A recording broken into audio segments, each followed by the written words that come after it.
Hi hello ನಮಸ್ತೆ ಎಲ್ಲರಿಗೂ ಹೇಗಿದ್ದೀರಾ ಎಲ್ಲರೂ ಚೆನ್ನಾಗಿದ್ದೀರಾ ಅಂತ ತಿಳ್ಕೊಂಡಿದ್ದೀನಿ.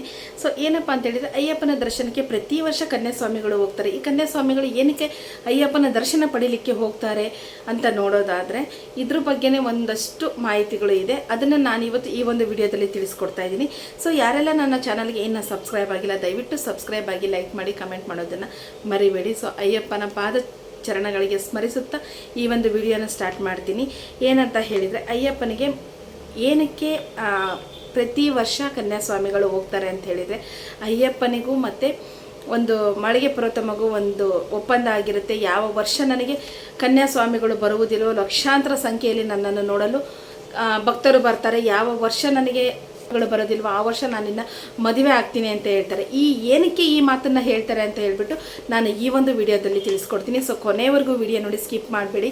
ಯಾವುದ್ಯಾವುದೋ ವಿಡಿಯೋ ನೋಡಿರ್ತಾರೆ, ಬಟ್ ಇಂಥದ್ದನ್ನು ತಿಳ್ಕೊಳ್ಳಿ, ಇಂಥದ್ದನ್ನು ನಿಮ್ಮ ಮಕ್ಕಳಿಗೂ ತಿಳಿಸಿ ಅಂತ ಹೇಳ್ತೀನಿ.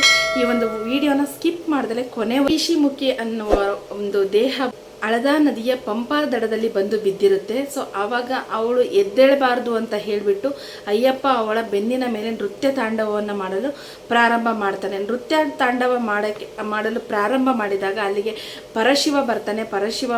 ಪರಶಿವ ಅದನ್ನು ನೋಡಲು ಬಂದಿರ್ತಾನೆ. ಅಂದರೆ ಅವನೇನು ಅವಳು ಎದ್ದೇಳಬಾರ್ದು, ಅವಳಲ್ಲೇ ಸಂಹಾರ ಆಗಬೇಕು ಅಂತ ಹೇಳಿಬಿಟ್ಟು ಅವಳ ಪರಾಕ್ರಮವನ್ನು ಅಡಗಿಸಲು ಅಯ್ಯಪ್ಪ ಅವಳ ಬೆನ್ನ ಮೇಲೆ ತಾಂಡವ ನೃತ್ಯವನ್ನು ಮಾಡಲು ಪ್ರಾರಂಭಿಸ್ತಾನೆ.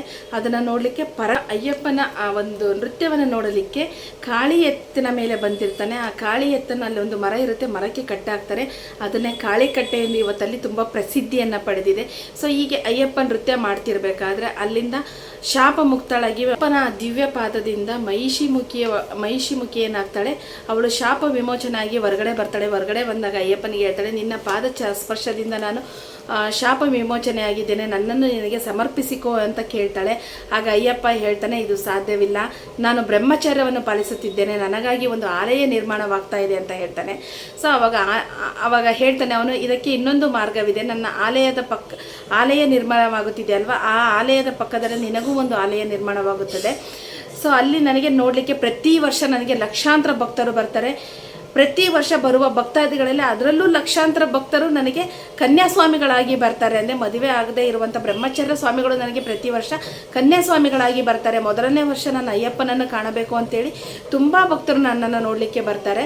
ಸೊ ಆವಾಗ ನೀನಲ್ಲಿ ನನ್ನ ಆಲಯದ ಪಕ್ಕದಲ್ಲೇ ನೀನು ಮಾಳಿಗೆ ಪರ್ವತಮ್ಮ ಎಂಬ ಹೆಸರಿನಿಂದ ಪ್ರಸಿದ್ಧಿ ಆಗ್ತೀಯ. ನನ್ನ ದರ್ಶನ ಪಡಿತಕ್ಕಂಥ ಪ್ರತಿಯೊಬ್ಬರು ನಿನ್ನ ದರ್ಶನವನ್ನು ಪಡಿತಾರೆ, ನಿನ್ನ ಒಂದು ದರ್ಶನದ ಇದಕ್ಕೂ ಅವರು ಪಾತ್ರರಾಗ್ತಾರೆ ಅಂತ ಹೇಳ್ಬಿಟ್ಟು ಆಗ ಅಯ್ಯಪ್ಪ ಹೇಳ್ತಾನೆ, ನೀನು ನನ್ನ ಪಕ್ಕದಲ್ಲಿ ಇರುವುದರಿಂದ ಯಾವ ವರ್ಷ ನನಗೆ ಕನ್ಯಾಸ್ವಾಮಿಗಳು ಬರುವುದಿಲ್ಲ ಎಂದು ನೀನು ಅಲ್ಲಿಯೇ ಇದ್ದು ನನ್ನನ್ನು ಗಮನಿಸಬಹುದು. ಯಾವ ವರ್ಷ ಕನ್ಯಾಸ್ವಾಮಿಗಳು ಬರುವುದಿಲ್ವೋ ಅಂದು ನಾನು ನಿನ್ನನ್ನು ವಿವಾಹವಾಗುವೆ ಅಂತ ಹೇಳ್ಬಿಟ್ಟು ಅಯ್ಯಪ್ಪ ಮಾಳಿಗೆ ಪರ್ವತಮ್ಮನನ್ನು ಆ ಒಂದು ಆಲಯದ ಪಕ್ಕದಲ್ಲೇ ಇರಿಸಿಕೊಳ್ಳುತ್ತಾನೆ. ಸೊ ಇದು ಕನ್ಯಾಸ್ವಾಮಿಗಳಿಗೆ ಇರ್ತಕ್ಕಂಥ ಒಂದು ಮಹತ್ವದ ಒಂದು ಚರಿತ್ರೆ ಅಂತಲೇ ಹೇಳುವುದು. ಸೊ ಅಯ್ಯಪ್ಪನ ಚರಿತ್ರೆ ನೋಡ್ತಾ ಹೋದರೆ ತುಂಬ ವಿಶೇಷವಾದ ಚರಿತ್ರೆ. ಇದನ್ನು ನಾವು ತಿಳ್ಕೊಂಡು ಅಯ್ಯಪ್ಪ ಅಂತ ಹೇಳಿದ್ರೇ ಅದು ಕೇಳಲಿಕ್ಕೆ ನೀವು ನೋಡಿದ್ರೆ ಎಲ್ಲೋ ಗೊತ್ತಿಲ್ಲ, ಅಯ್ಯಪ್ಪನ ಹಾಡುಗಳನ್ನ ಕೇಳ್ತಾ ಇದ್ರೆ ಇವತ್ತಿಗೂ ಅದು ಕೇಳ್ತಾನೆ ಇರಬೇಕು ಅನಿಸುತ್ತೆ. ಆ ಒಂದು ಅದರಲ್ಲೂ ಈ ಮಕರ ಮಂಡಲ ಕಾಲದಲ್ಲಿ ಏನು ಪೂಜೆಗಳಲ್ಲಿ ಹೇಳ್ತಾರಲ್ವ ಭಜನೆಗಳು, ಅದರಲ್ಲಂತೂ ಕೇಳ್ತಾ ಕೂತ್ಕೊಂಡ್ರೆ ಟೈಮ್ ಹೋಗಿದ್ದೇನೆ ಗೊತ್ತಾಗಲ್ಲ, ಅಷ್ಟು ಅಯ್ಯಪ್ಪನ ಭಕ್ತಿ ಅಪಾರವಾದದ್ದು ಅಂತ ಹೇಳ್ತೀನಿ. ಈ ಒಂದು ವಿಡಿಯೋ ಕೊನೆಯವರೆಗೂ ನೋಡಿದ್ದಕ್ಕೆ ಎಲ್ರಿಗೂ ಧನ್ಯವಾದಗಳು. ಸೊ ಇದೇ ರೀತಿ ವಿಡಿಯೋ ನೋಡಿ ನನಗೆ ಪ್ರೋತ್ಸಾಹ ನೀಡಿ ಅಂತ ಕೇಳ್ಕೊತೀನಿ. ಧನ್ಯವಾದಗಳು.